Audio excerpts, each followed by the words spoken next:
Dear friends, welcome in the world of pharmacy. Today in this video, we are going to discuss the multiple choice question, that is practice MCQs on the topic general pharmacology.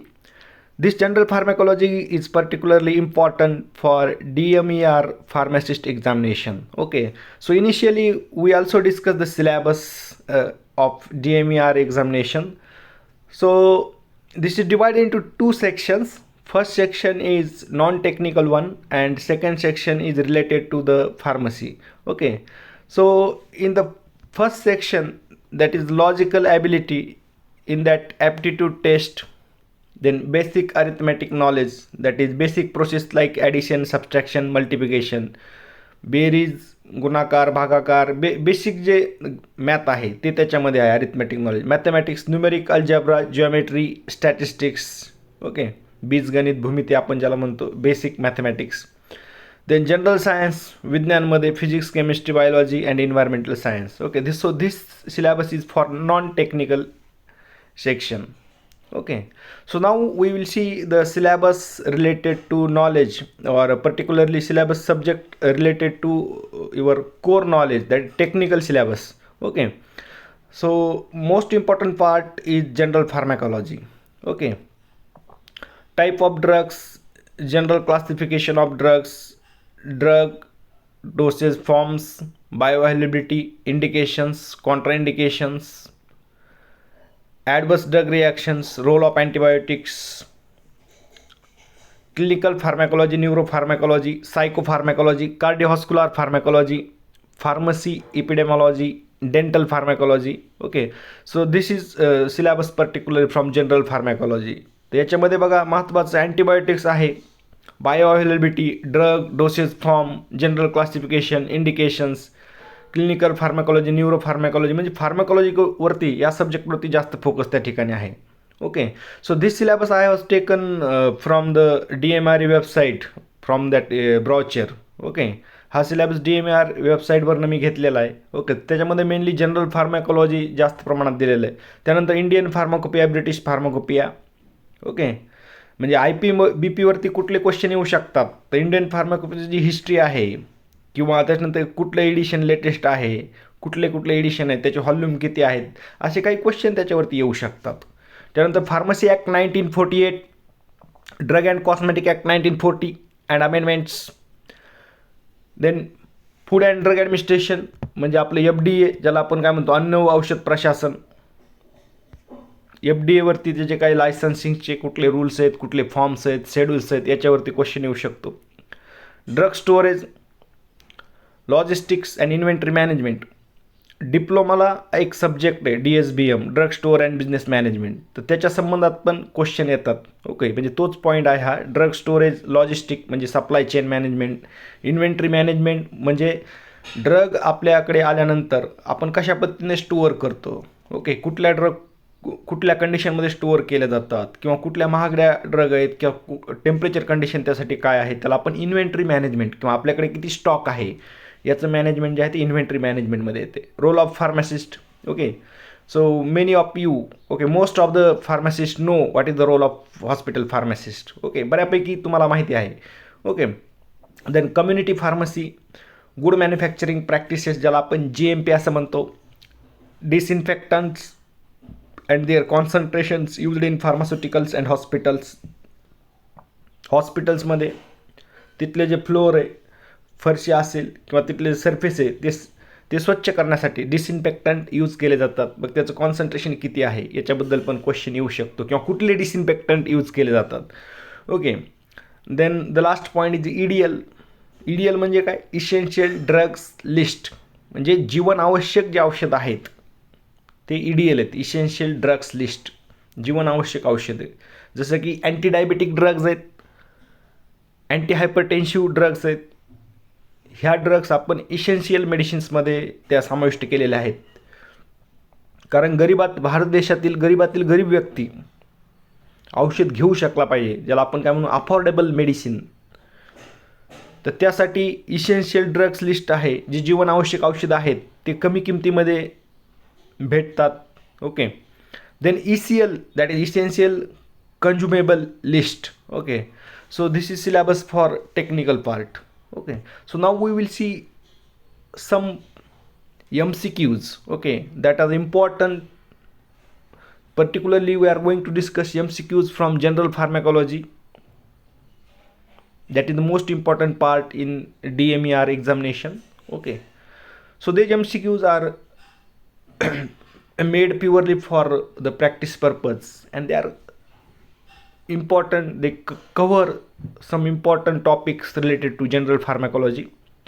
So now we will see the first MCQ. The study of absorption, distribution, metabolism and excretion of drug is known as option A pharmacy, option B pharmacokinetics, option C pharmacodynamics, option D pharmacopoeia.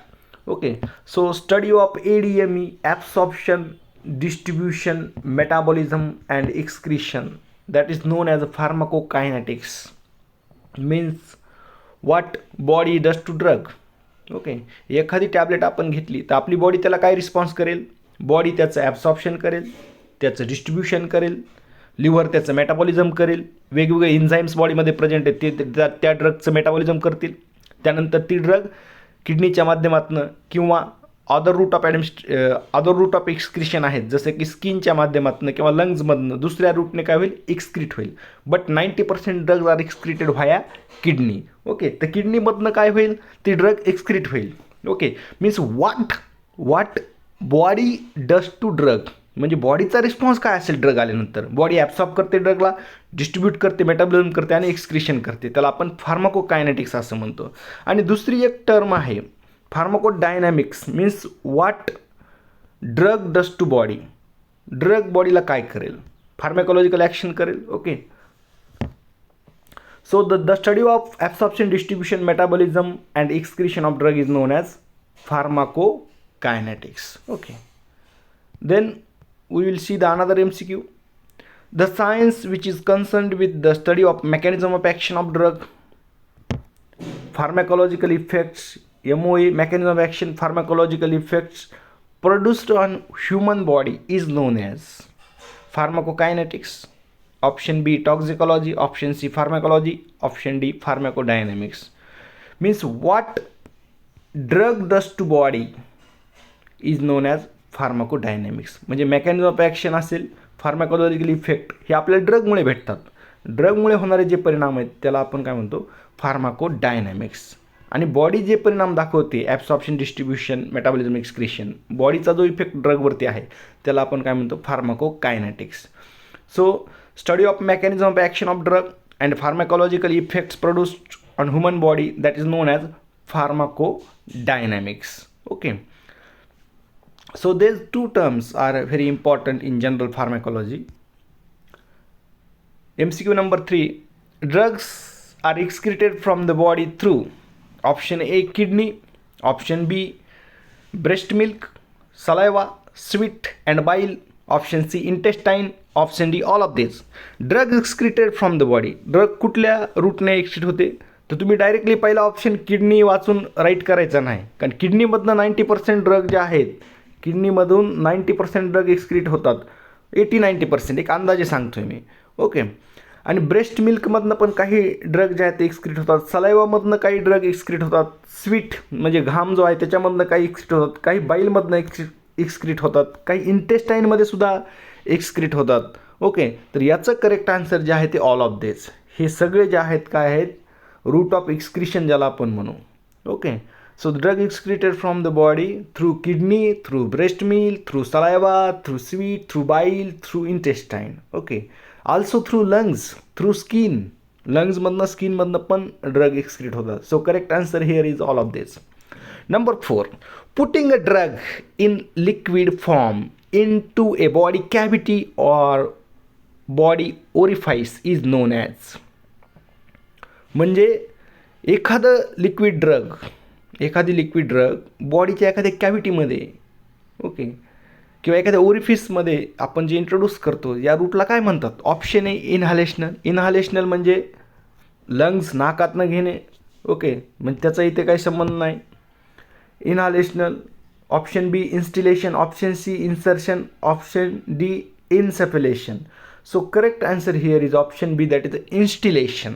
Okay, so that is definition of instillation. Putting a drug in a liquid form into the body cavity or body orifice is known as instillation. Inhalational म्हणजे जर आपण नोजमधनं घेत असू, lungs असेल, lungs route of administration जर lungs असेल तर त्याला आपण काय म्हणू, इन्हालेशन. इन्सर्शन म्हणजे डायरेक्टली इन्सर्ट करणं, जसं की आपण सपोजिटरी आणि पेसरीज इन्सर्ट करतो. Insufflation that is different route. Okay, so correct answer here is instillation. Number 5. In intra-articular route of drug administration, injection is given into option A arteries, option B atria, option C joints, option D areolar tissue. Intra-articular. आर्टिक्युलर म्हणल्यानंतर तुम्ही असं समजू नका की आर्टेरीजमध्ये, नाही तर एखाद्या हुशार विद्यार्थ्याला वाटेल in intra articular route of drug. Articular पाहिलं की लगेच त्याला वाटेल artery. Okay, that is wrong one. Okay, artery त्याचं उत्तर नाही. So intra articular route of drug administration injection is given into the joints. Intra articular म्हणजे काय, जॉईंट्समध्ये जे इंजेक्शन दिलं जातं. फॉर एक्झाम्पल गुडघा असेल तुमचा, ओके, गुडघ्यामध्ये इंजेक्शन दिलं जातं त्याला आपण काय म्हणतो, intra articular route of drug administration, जॉईंट्समध्ये. ॲट्रिया नाही, आर्टरीज नाही, ॲरेओलर टिश्यू नाही. So correct answer here is option C, that is joints. Intra articular route of administration injection is given into the joints. 5% of glucose saline means 5% glucose saline म्हणजे काय. Option A, each 100 ml contains 5 gram of glucose and 5 gram of sodium chloride. Option B, each 100 ml contains 5 grams of glucose and 0.9 gram of sodium chloride. Option C, each 100 ml contains 5 gram of glucose and 0.4 grams of sodium chloride. Option D, each 100 ml contains 0.5 gram of glucose and 0.9 gram of sodium chloride. So use your common sense. 5% glucose म्हणजे किती असेल, 100 ml मध्ये 5 ग्राम असेल, no doubt. आता 5 ग्राम कुठे दिली, इथे 5 ग्राम दिले, इथे 5 ग्राम दिले, सगळीकडे त्यांनी हे 0.5 हे नाही आहे, तर 5 ग्राम हे 3 ऑप्शन आहेत. पहिलं 5% ग्लुकोज म्हणजे काय, 5 ग्राम ग्लुकोज 100 ml मध्ये. आपण पर्सेंटेज कधी काढतो, 100साठी पर्सेंटेज काढतो, 100साठी. ओके, म्हणजे 5 ग्राम 100 ml मध्ये असेल तर त्याला आपण म्हणजे 5% ग्लुकोज म्हणू. ओके, आता ग्लुकोज सलाईन मीन्स त्यांनी पुढे काय विचारलं, glucose saline. So what is normal saline. जे नॉर्मल सलाईन सोल्युशन असतं त्याच्यामध्ये काय असतं, 0.9% सोडियम क्लोराईड असतं, म्हणजे मीठ थोडक्यात आपण म्हणू. 0.9% NaCl असतं सोडियम क्लोराईड. मग इथल्या कुठल्या ऑप्शनमध्ये 0.9% सोडियम क्लोराईड दिलं आहे, तर बीमध्ये दिलं आहे त्यांनी, किंवा 0.9% म्हणजे 0.9 gram sodium chloride in 100 ml. Okay, so that option B is correct one. 5% glucose saline means each 100 ml contains 5 grams glucose and 0.9 gram sodium chloride. Okay. Which fact is true about paracetamol? Paracetamol ड्रगच्या संदर्भात खालीलपैकी कोणतं statement हे सत्य आहे. Option A, it has analgesic and antipyretic drug. It has an analgesic antipyretic activity or it is an antipyretic drug. Option B, it has a weak anti-inflammatory property. Option C, it is hepatotoxic in large dose. And D, all of these. पहिला option बघा, it has analgesic and antipyretic. Okay, no doubt. So it is antipyretic. It is also analgesic effect पण आहे त्याला. आपण normally paracetamol हे NSAID म्हणून बघतो, non steroidal anti inflammatory drug. Antipyretic आहे, ॲनाल्जेसिक पण आहे. वीक अँटी इन्फ्लॅमेटरी, NSAID असल्यामुळे अँटी इन्फ्लॅमेटरी ॲक्शन पण त्याला आहे, वीक अँटी इन्फ्लॅमेटरी. आणि आपल्या सगळ्यांना माहीत आहे की पॅरासिटामॉलचा सगळ्यात जो मोठा साईड इफेक्ट आहे तो आहे hepatotoxicity, liver damage. Drug may cause liver damage. बऱ्याचशा पॅरासिटामॉलच्या स्ट्रिपवरती पण लिहिलेलं असते की it in large doses it may cause liver damage. Okay, म्हणजे हॅपॅटोटॉक्सिक इन लार्ज डोसेस. म्हणजे हे सगळं जे आहे ते पॅरासिटामॉल रिलेटेड फॅक्ट आहेत. त्यामुळे करेक्ट आन्सर आहे all of this, all of the above. In the following which fluid solution is isotonic solution. खालीलपैकी कुठलं सोल्युशन आहे आयसोटोनिक सोल्युशन आहे. What is meaning of isotonic means solution having same osmolarity as related as compared to blood. Okay, or having same osmolarity as a blood, म्हणजे ब्लडची आणि त्या सोल्युशनची ऑस्मोलॅरिटी सारखी असेल तर त्याला आपण आयसोटोनिक सोल्युशन म्हणतो. Option A, Ringer lactate solution. So what is Ringer lactate solution? आधी आपण समजून घेऊया. Ringer lactate solution is given by IV route. It is used in treatment of dehydration. Dehydration झाल्यानंतर किंवा होऊ नये, डिहायड्रेशनच्या ट्रीटमेंटमध्ये रिंजर लॅक्टेट सोल्युशन यूज केलं जातं. It is use to restore fluid balance in the body, particularly water electrolyte balance. So ringer lactate solution contain the sodium chloride, sodium lactate, potassium chloride, calcium chloride. Means it contain the ions Na plus, K plus, Ca plus, Cl minus and lactate. Okay. So ringer solution normally it is isotonic with the blood. Okay. So what is question? In the following which fluid solution is isotonic solution? Okay. Isotonic ringer lactate आहे. Option B 0.45 sodium chloride solution. तरी बघा तिथे जर 0.9 असतं, 0.90 किंवा 0.9%, then that is isotonic with the blood. But this 0.45 that is not isotonic with the blood. So this one is isotonic, this is not isotonic. Next option C, normal saline solution. Normal saline solution contains 0.9% NaCl, that is isotonic with the blood. Therefore, two options here are true. So option D is both A and C. So most correct answer here for this question is option D, both A and C. Okay. So isotonic solution is with blood is the ringer lactate solution and normal saline solution. Both are isotonic with blood. Then next MCQ. 1 teaspoonful is same as 1 teaspoonful. Okay. Teaspoonful म्हणजे काय? It contains 5 ml. Okay. 1 teaspoonful जे आहे त्याला वेगवेगळे table teaspoon, okay, वेगवेगळे term आहेत त्या ठिकाणी. 1 teaspoonful means it contain 5 ml. Okay, not 2 ml, 10 ml, 15 ml. Teaspoonful, that is 5 ml. You have to remember these terminologies. Okay, they are given in Cooper and Gunn, that book. Okay. 1 tablespoon is the same as 1 tablespoon is same as 5 ml, 10 ml, 15 ml, 2.5 ml. Tablespoon means it contain 15 ml. Okay, you have to remember. Okay, there is no any logic or there is no concept. Okay, just you have to remember what is meaning of teaspoonful and what is meaning of tablespoonful. Teaspoonful means it contain 5 ml capacity and 1 tablespoon that contain 15 ml. Okay. Which of the following is antiemetic drug? खालीलपैकी कुठली drug अँटीएमेटिक आहे, म्हणजे omitting prevent करण्यासाठी आपण use करतो.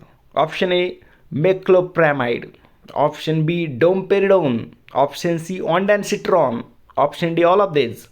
Okay, so metoclopramide that is antiemetic, domperidone antiemetic, ondansetron is also antiemetic. So correct answer here is all of these are antiemetic. Number 12, meaning of abbreviation SOS is. आता हे Greek terminology आहेत, त्याचे meaning थोडेसे तुम्हाला पाठ करावं लागतील, लक्षात ठेवावं लागतील. SOS means option A before meals, option B after meals, option C each morning, option D if necessary in emergency. So correct answer for SOS is if necessary, if required in emergency. That is SOS. जर गरज पडली तर. Okay. 13, maximum amount of drug that can be given through IM route, that is intramuscular route, is option A 5 ml, 20 ml, 15 ml and 10 ml. So correct answer here is 5 ml.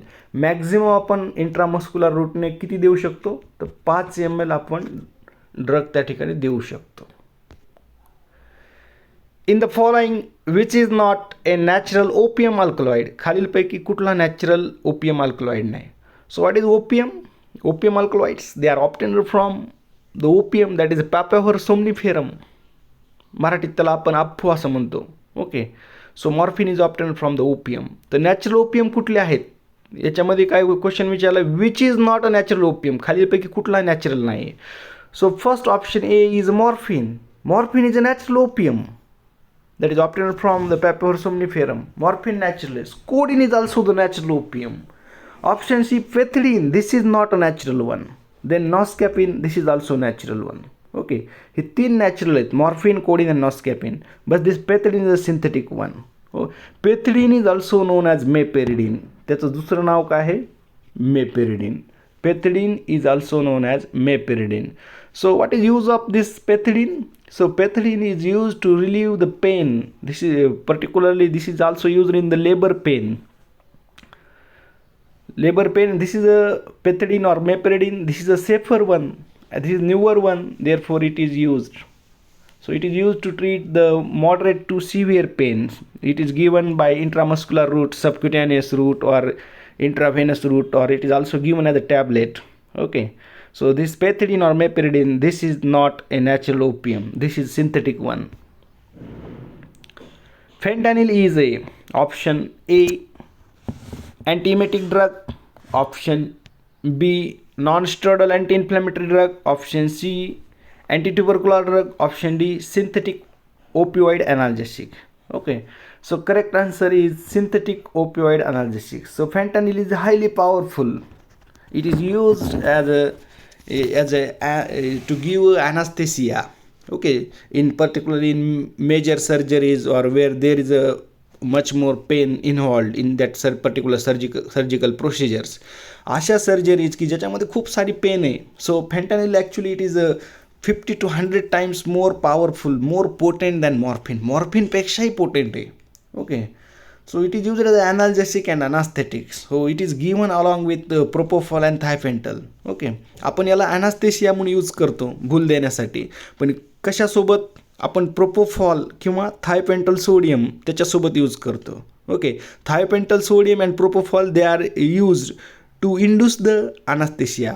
पहिले 5 ते 10 मिनटं अनास्थेशिया induce करण्यासाठी थायपेंटल आपण देतो आणि त्यानंतर fentanyl दिला जातो. Okay, so fentanyl it is synthetic opioid analgesic. It is a highly powerful anaesthetic and analgesic and it is highly powerful pain killer. Okay, the next, the antidote of morphine overdose is. मॉर्फिनचा antidote कुठले आहेत किंवा antagonist आपण ज्याला म्हणू, कुठले आहेत? Option A N-acetyl cysteine. Option B naloxone. Option C atropine sulphate. Option D esmolol. Antidote of morphine. बघा, मॉर्फिनचे अँटागोनिस्ट कधी पण तुम्ही लक्षात ठेवा, 3 अँटागोनिस्ट कधी विसरलं नाही पाहिजेत. Naloxone, naltrexone and nalmefene. Naloxone, naltrexone and nalmefene. Okay, so antidote for morphine is naloxone. मॉर्फिनचे 3 अँटागोनिस्ट आहेत, naloxone, naltrexone, nalmefene. Okay, which penicillin is effective both orally and parenterally. खालीलपैकी कुठला पेनिसिलिन हा ओरली आणि पॅरेंटरली दोन्ही रूटने आपण देऊ शकतो? Option A amoxicillin. Option B cloxacillin. Option C ampicillin. Option D ofloxacin. Ofloxacin हा तर पेनिसिलिन नाहीच आहे, याचा काही संबंध नाही. वरचे 3 पेनिसिलिन आहेत. 3 मधला जो बोथ पॅरेंटरली आणि ओरली आपण देऊ शकतो that is amoxicillin. Okay, so amoxicillin, it is given both orally as a tablet. It is also given parenterally. The following is a first generation cephalosporin. खालीलपैकी कुठला cephalosporin हा first generation cephalosporin आहे? Okay, cephalosporins according to the generation, their generation, they are classified into 5 generations. याच्या 5 generation आहेत cephalosporinच्या. Okay, so 4 म्हणा, 5 म्हणा किंवा 6 म्हणा, so depending upon the updation. जसे नवीन मॉलिक्यूल येतात तसे ते जनरेशन वाढत जातात. ओके, तर बघा, the following is first generation. खालीलपैकी कुठला फर्स्ट जनरेशन सेफॅलोस्पोरिन आहे? Option 1, option A, that is cefuroxime. So this is second generation cephalosporin. हा दुसऱ्या जनरेशन मधला cephalosporin. This is second generation cephalosporin, that is cefuroxime. So this is highly useful antibacterial drug, antibiotics. Cefuroxime फार effective आहे. Okay, this is available in the market and this is highly effective one. Okay, पण आपल्याला काय विचारलं, first generation कुठला आहे? Cefuroxime is a second generation. Ceftazidime is a third generation cephalosporin. Ceftazidime is third generation. Cefadroxil, this cefadroxil is first generation cephalosporin. Cefadroxil जो आहे तो first generation आहे cefadroxil. Then ceftriaxone. Ceftriaxone is third generation. Okay, cefuroxime is a second generation cephalosporin. Ceftazidime, it is third generation. Cefaroxil is the first generation. Ceftriaxone is third generation. And you know, okay, whenever you come to contact with hospital or whenever you get anyone suffering from typhoid, in that condition ceftriaxone is given. Okay, the brand names are different. One brand is Monosep. Okay, so ceftriaxone it is used in treatment particularly of typhoid and also if there is a increase or decrease in count of platelets. Okay, खूप commonly use केला जाणारा molecule आहे ceftriaxone. Okay, so here first generation cephalosporin is option B, option C, that is cefaroxil. The administration route where the needle is inserted at 90 degrees is. Okay, खालीलपैकी कुठल्या route of ॲडमिनिस्ट्रेशनमध्ये needle ही आपल्या बॉडीला 90 डिग्रीने insert केली जाते. Okay, तर commonly जेव्हा तुम्ही एखाद्या हॉस्पिटलमध्ये जाता किंवा सरकारी दवाखाना जो आहे PHC मध्ये जाता, प्रायमरी हेल्थ केअर सेंटर किंवा सिव्हिल हॉस्पिटलमध्ये जाता, त्यावेळेस तुम्ही थोडं ऑब्झर्व करायला पाहिजे की नर्स इंजेक्शन कशा पद्धतीने देतात. ज्यावेळेस आपल्या इंट्रामस्क्युलर रूटने ॲडमिनिस्ट्रेशन रूटने इंजेक्शन दिलं जातं, कमरेमध्ये ज्यावेळेस इंजेक्शन देतात त्यावेळेस तुम्ही काळजीपूर्वक ऑब्झर्व करा, ती निडल सरळ घुसवतात 90 डिग्रीजमध्ये. Okay, that route is nothing but the intramuscular route. मसलमध्ये दिलं जातं, डेल्टॉइड मसलमध्ये. ओके, जी कमरेच्या खाली जी मसल आहे डेल्टॉइड मसलमध्ये दिलं जातं. तर 90 डिग्रीने सरळ निडल घुसवली जाते, थोडासुद्धा त्याच्यामध्ये अँगल चेंज केला जात नाही. Okay, so that is common observation. Okay, so 90 degree, the administration route where the needle is inserted at 90 degree, that is intramuscular route of administration.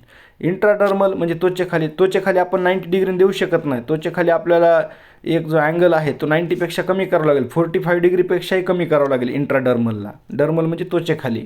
सबक्युटॅनियस त्याला सुद्धा अँगल त्याच्यापेक्षा कमी करावं लागेल. इंट्राव्हेनस तर माहिती आहे, इंट्राव्हेन्समध्ये त्यामध्ये पण 90 डिग्रीने आपण व्हेन्समध्ये देऊ शकत नाही. व्हेन्समध्ये जेणेकरून 25 डिग्री किंवा 30 डिग्रीच्या अँगलने आपल्याला इंजेक्शन द्यावं लागतं, म्हणजे त्याच्यामध्ये आपण निडल इन्सर्ट करतो. Okay, the 20 which of the following is a prodrug. खालीलपैकी कुठली प्रोड्रग आहे. So you have to remember prodrug कुठले आहे तुम्हाला थोडंसं पाठ करावं लागेल. Option A hydralazine, option B clonidine, option C captopril, option D enalapril. Okay, so prodrug is enalapril. I think ramipril is also a prodrug. Ramipril is also prodrug. This is given in KD Tripathi.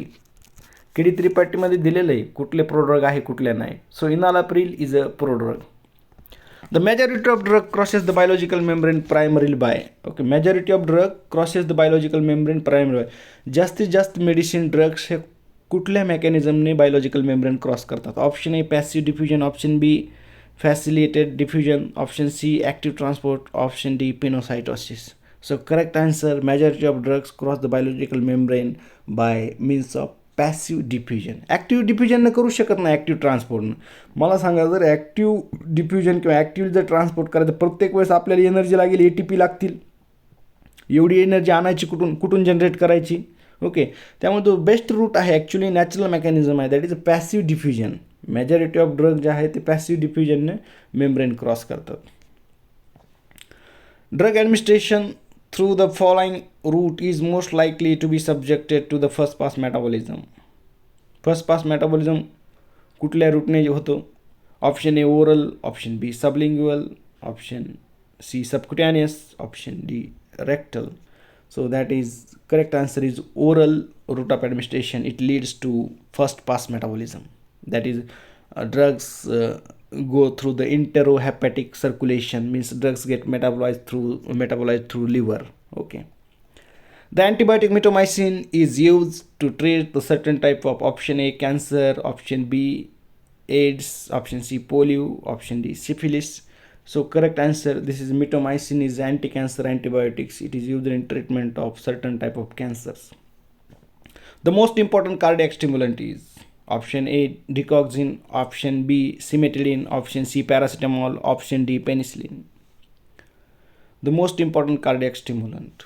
Okay, if you studied the cognitive well, then you answer this question immediately within a fraction of a second. The correct answer, cardiac stimulants, is digoxin, obtained from the plant Digitalis lanata or Digitalis purpurea. Okay, digitalis पासून आपल्याला डिकॉक्झिन डिजिटॉक्झिन भेटतं. So digoxin is a cardiac stimulant. Cimetidine, what is category of cimetidine? This is S2 receptor antagonist, histamine antagonist, ranitidine, cimetidine, paracetamol is NSAID, penicillin is antibiotics. So cardiac stimulant here is digoxin. The study of poison, their actions, detection and treatment of poisoning is known as option A, toxicology, option B, therapeutics, option C, pharmacodynamics, option D, pharmacokinetics. So study of poison, विष ज्याला आपण म्हणतो विष, study of poison, their action, detection of poison and treatment of poison is known as toxicology. That is basic terminology. The medicine that satisfies the health care needs of the majority of the population is called. जास्तीत जास्त लोकांचे जे आरोग्याच्या समस्या किंवा औषधाची जी गरज आहे ती भागवण्याचं काम खालीलपैकी कुठल्या पद्धतीने किंवा कुठल्या मेडिसिनमधनं होतं. Option A, prescription medicine. तिथे तर प्रिस्क्रिप्शन मेडिसिनमध्ये पेशंटला भरपूर जे काही कॉस्ट असेल तेवढे पैसे द्यावे लागतात, प्रिस्क्रिप्शन मेडिसिन. ऑप्शन बी, ऑर्फन ड्रग. ऑर्फन या शब्दाचा अर्थ होतो अनाथ. ओके, म्हणजे एखादा डिसीज जो फार रिअर आहे की पूर्ण आशिया खंडामध्ये, भारताच्या एका स्टेटमध्ये किंवा एक पर्टिक्युलर 4-5 डिस्ट्रिक्टमध्येच तो डिसीज आहे, तर तशा डिसीजवरती जे ड्रग बनवले जातात त्याला ऑर्फन ड्रग असं म्हणतात. ओके, रिअर डिसीजेसवरती ज्या drugs use in treatment of rare diseases, okay, are found in very restricted geographical area, that drugs known as orphan drugs. Then essential medicine, ज्याला आपण काय म्हणतो आवश्यक औषधे, जीवनावश्यक औषधे जे आहेत essential medicine. Option D, OTC, over the counter medicines. Okay, the medicine that satisfy the health care needs of majority of population, जास्तीत जास्त पॉप्युलेशनच्या हेल्थ केअर नीड्स सॅटिस्फाय करणारे मेडिसिन जे आहे that is essential medicines. Okay, आवश्यक जे औषधं आहे, जीवन आवश्यक औषधे. Okay, that list is essential medicines list. Okay, so correct answer here is essential medicines. So thank you all of you for watching, and best wishes to all the aspirants who are preparing for DMER examination. So thank you once again.